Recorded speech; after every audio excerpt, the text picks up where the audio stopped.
Well, Siobhan joins us now live from Marseille, and our correspondent Tom Parmenter is not far from me here in Paris. Tom, to you first of all, what is the situation where you are down near the Arc de Triomphe? Well, there's hundreds upon hundreds of riot police officers on the streets tonight, some 45,000 across France, but here in the capital it's very tense indeed on the Champs-Elysees. If we just walk down a little bit, you can see the lines of police that have been moving up and down. They had hundreds upon hundreds of young people predominantly who were gathered along the Champs-Elysees. There was a lot of talk earlier today that this is where they would congregate to create disorder, and the police are here in massive numbers. We've seen officers there just walking along with tear gas canisters primed and ready to be deployed if they choose to. Also officers with non-lethal firearms here.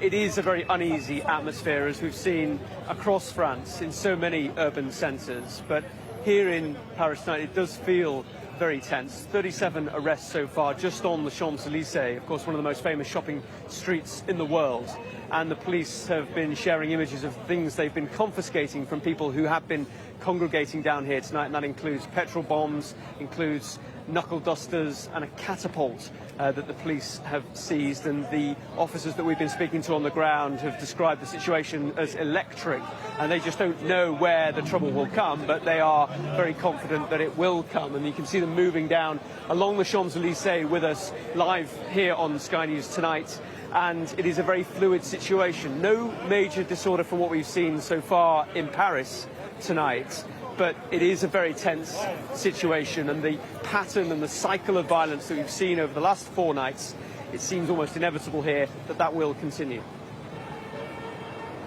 OK, Tom, thanks very much for that. Let's return to Siobhan, who is in Marseille, and there has been a certain amount of disturbance there already this evening, hasn't there, Siobhan? And there is a slightly different demographic in Marseille as well. What is the latest? Yes, so in the last half an hour or so, we've seen a real uptick in the amount of tear gas being used by the police. The tactic here essentially seems to be that they fire in a load of tear gas, the protesters run up the street, they regroup, they do it again, and every time they're hoping fewer and fewer people basically are taking part in these protests. Now, if you can see the lights down the back behind me, I've just moved a bit further down the street just to talk to you, because there has been a little bit of hostility towards certainly one journalist today. We saw someone being beaten up, so we've just moved away now. But where those lights are is basically the front line of the police. It's on an intersection, and then so the protesters are coming up and down. The kinds of things we've been seeing going on today, no particular looting, which is what the police have been trying to avoid. Instead, we've seen bins being set on fire, protesters smashing up a tram stop. We've seen also them pulling out signs as well, but the police really seem to be on top of this tonight.